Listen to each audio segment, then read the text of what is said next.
To get South Dakota on board to call for an Article 5 convention of the states has stalled in the state legislature.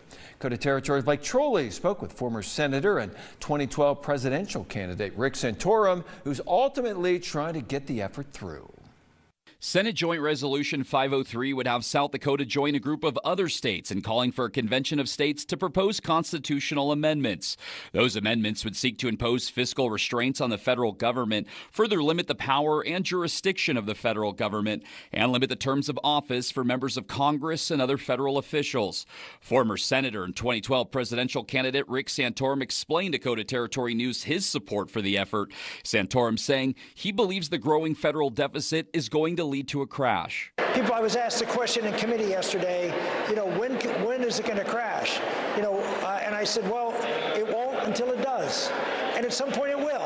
And so what we're trying to appeal to the people here in South Dakota is when someone is out of control, they need an intervention. And Washington is out of control. We've had Republicans control everything. We've had Democrats control everything. And things stay the same. They just keep spending.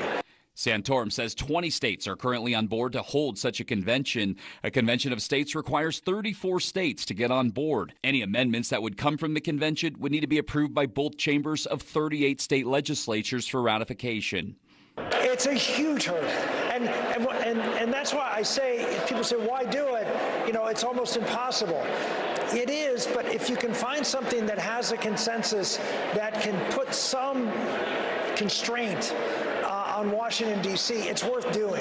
Santorum argues the rigorous process will keep any amendments from being too far out of left field. One of the biggest criticisms of this proposal, as we're hearing here, is, they're going to go and they're going to propose crazy things.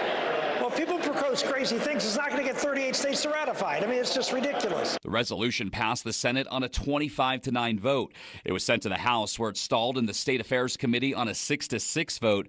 Santorum is now hoping to get the resolution sent back to the committee for a re-vote, as he says a member of the committee who he believes would vote in favor of the resolution was not present for the vote.